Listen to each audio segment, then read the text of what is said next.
Well, when we last spoke, we noted where the grain markets were kind of falling apart at the seams here today. We'll see if they are able to regroup or not.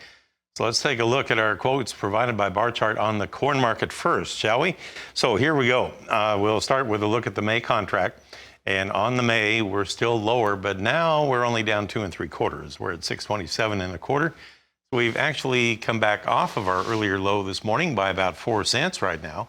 And July is down about 3 3/4 cents. We're now at 607 1/2. And December new crop corn down 6 1/2. Make that 6 3/4 lower. And now we're right at that psychological 550 mark on that December corn. Soybeans had all kinds of trouble this morning. You have May soybeans still down 19 1/4 at 1447 3/4. That's only about 4.5 cents off of our earlier low today.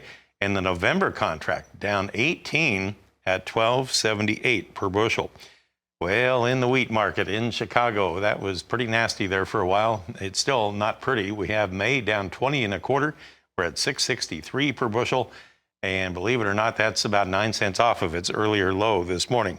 Likewise, Kansas City had all kinds of issues, but now it's only 12 lower on the May. We're at 8.08 1/4 right now. So it has bounced back off of its earlier low here by about 17 cents. That's a volatile move.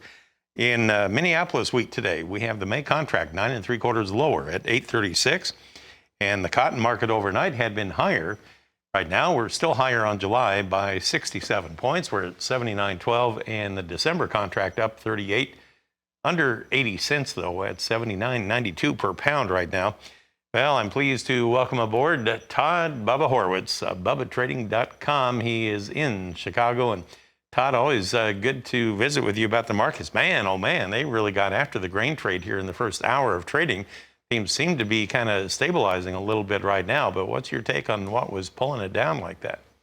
They're so bad, I had this on my shirt and tie, Marlon. Yeah. It's really rough out there. You know, look, it's beyond comprehension what's going on in these markets now. They continue to sell into them like they're giving them away, yet the input costs continue to go higher. So the natural spread of profit, which our farmers have to make profits, otherwise they can't take the risk to plant, is going to become a major problem here. Again, maybe it'll loosen up after the Fed this afternoon, maybe when we figure out what the interest rate markets are going to do. But we're certainly in major inflation at every point except for the price of grains that are going to on the output side. So it's a pretty ugly little move here, and certainly very concerning, especially since I'm long. Todd, I'm a little bit confused, I have to admit. I used to be of the thought process that if the economy was in trouble, that the big money would flock toward the grains as more of a, I guess, a flight to quality, if you will, tangible commodities, you know. But that's not happening right now. That is usually the case, and we'll see. Again, it's not a final score, and the equities have rallied pretty good the last few days. As you know, we're bailing out the banks once again. As Janet Yellen came out on Sunday and reassured the banks, and banks are sending letters. But I think this will resolve. But it is getting very concerning at these prices, because at these prices, if farmers haven't planted, they may choose not to. And because if you're not going to make any money, why take the risk? Yeah, that's well said. Well, I tell you what, we'll pause right here, and then Todd will come back and we'll talk about some of these outside markets and our livestock trade in just a moment. Come on back. Well, I wanted to touch on some of these outside markets here, since they seem to be chopping around too. On the Dow, it's actually very, very quiet right now in advance of the Fed announcement this afternoon. So on the Dow Jones Industrial Average Futures, we'll go with that June contract. It's just 23 points higher, so not moving very much at all, at least for the time being. Then on the U.S. dollar index value, it's not moving too much either right now. We're down 77 points at 102.82, but it's just not going very far at all.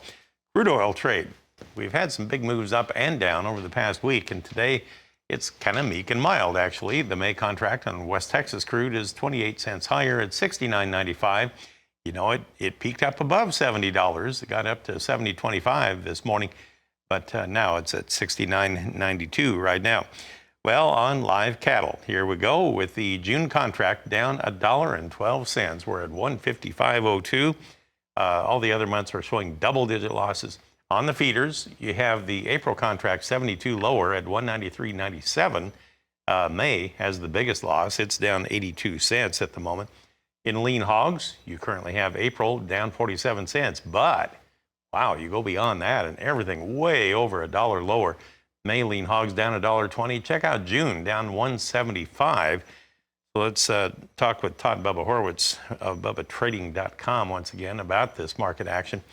Live cattle, I thought maybe they would hold up a little better. And the feeder cattle, I thought they would gain with lower corn today. They're not able to do it either. So it just seems like no matter where you look, Todd, it's what they call a risk-off day, I guess. Well, again, I think if you look at crude oil the last couple of days, it's been getting hammered now, it's slightly rang a little bit.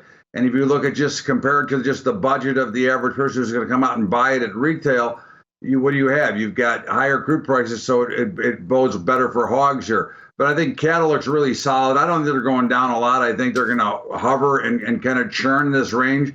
And it wouldn't surprise me if we did get to all-time new highs in the fat cattle. I mean, we got to within about 6% of all-time highs. So I think they look pretty good. But I do think that as oil starts to go up again, and I expect oil to start to push much higher in mid-April or towards May, as I'm sure there'll be some shortage that'll be created by Saudi Arabia because of the driving season. I would expect cattle and feeders to give it up and hogs to start to rally again. And that plays out pretty much in the curve that we're watching right now as well.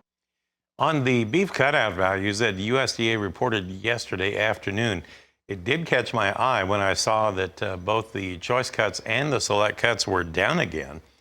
Choice cuts down $1.10 yesterday at $279.92. Let me double check here. Compared to a week ago, that would be down about $6. Select cuts were down $2.39 yesterday. So it looks like maybe for the time being, they have kind of peaked out a little bit on the wholesale level. I think so. Again, I mean, I think you're seeing some slowing. We don't talk about it, but, demand has slowed. And even though cattle is at 50-year lows in size of herd, we're seeing that the demand is slowing here. Again, listen, this inflation is a problem. It's affecting all markets, which is what makes the whole commodity story right now kind of scary. Well, thank you, Todd, for the comments. Good to hear from you again. Todd Bubba Horwitz at BubbaTrading.com in Chicago today. So, Tammy, there you have it.